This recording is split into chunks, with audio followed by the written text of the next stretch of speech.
Hey guys, what's going on? So I figured I'd make this video because when I was looking up videos, I didn't really see anything. There's a few things, a few people have made videos, but I wanted a little bit more in depth of what it looked like, how it came together. Make sure I had the right one when purchasing this used.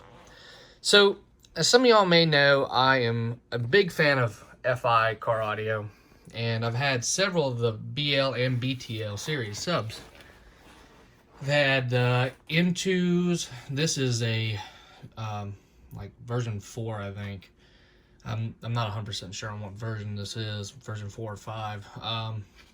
But I had the NEO N2. I had the UFOs. I've had the FIXs. I've had the BL UFOs, the triple stacks. I've had a bunch of different ones. Sorry, my sinuses are driving me nuts today from washing the new base vehicle project, which you can see videos on. It was covered in about an inch of pollen, no lie. So I picked this sub up. So normally it retails for it's like $600 plus shipping. So depending on where you are, it could be up to $700, and depending on options and stuff. This is a pretty standard. It's a FI BTL NEO 15. It has the hybrid terminals. I am not sure if it has the additional spider pack on this one or not. I don't think it does, but it is still very stiff. Regardless, this one will get a recone.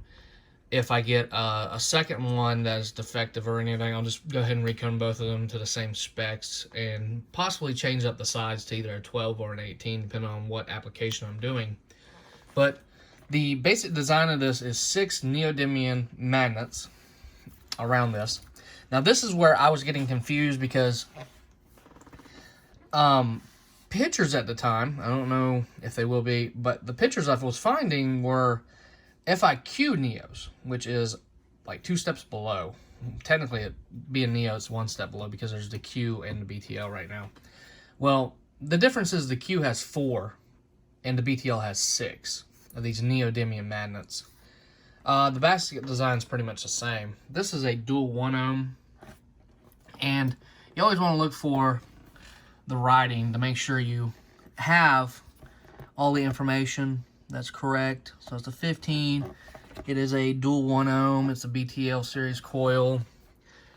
These are what are called hybrid terminals. Instead of push terminals, they're bolts on these plastic receivers. And be careful when you take these off because I nearly broke one. The lock nuts that this guy had were tightened so tight up against this one. When I was trying to turn the bottom one, this one was spinning, and it's not a whole lot to get a wrench on with these washers. So I might change that out. I'm instrumentation for my job, so we do have the access to different bolts and stuff that I can try, and then I can get the correct hardware from Home Depot or something, so I can find out what pitch this is and thread depth I need and what works for my application the best, because I might double up on wiring on them, or you never know. There's a lot of possibilities. I'm definitely gonna be running at least 8 gauge on these. So you have dual 1 ohm, so 2 1 ohm coils wrapped around. It's a flat wound coil, so it's really nice. I love this.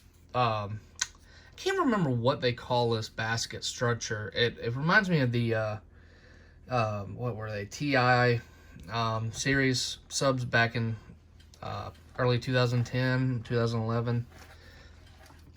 Or was it TC? I can't remember. I get really confused when I try remembering old stuff and new stuff in car audio, because things change so much from when I got into it in 2008 to now. And there's been so many companies that went under. But this is high roll surround, carbon fiber dust cap. These subs don't have stitching. A lot of high-end competition subs now do have stitching around that are made in China. These are made in the USA, so I guess that's one step that they don't do since it's made in the USA. I guess I'm just assuming that. I don't know that for a fact. But yeah, this thing is a beast sub.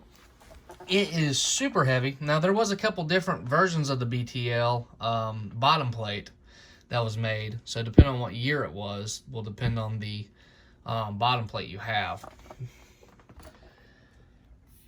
But this thing is just awesome. I'm not sure if it has a vent cooling, the extra vent cooling or not. It does have these slots. I haven't had this particular version of the BTL NEO, so I can't, you know, compare it to what I would have had since this was ordered and the kid says he doesn't remember. And I got this thing for a steal. I got it for $400. It's 3 weeks old. He had it on a Teraamps 3K. So it had really good power. So I can't complain on the power that the kid was throwing at it.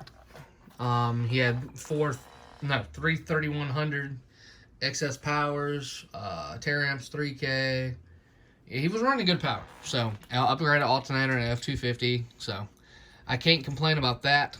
Now, I do have one complaint with FI subs, is their tinsel leads sometimes can be a little weak.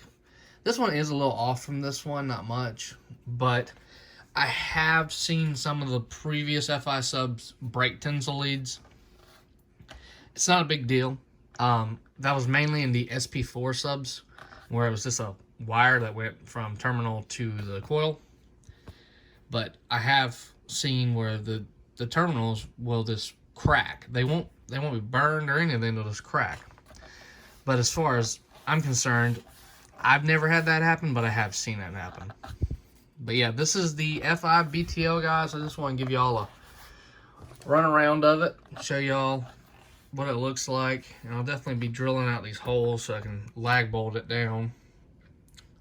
It's going to go in a 2004 Toyota Corolla with 89,000 original miles on it. I'm going to do this in a really nice ported box, probably birch, and I'll probably throw 2,000 RMS at it with a cab 2K, and then I'll bump it up once I get a second one. I just need something for daily right now, and that car's perfect. I don't want to drive the 4Runner anymore to work because construction is crazy around here, and it's just beating that truck to death. So, thanks for watching this video, guys. If you have any questions about the FI BTL or any information, drop it below. I'll try to include the spec sheet if I can copy it. I'm not sure if I'll be able to from my phone. And for some reason, my internet at my house is acting up right now. All right.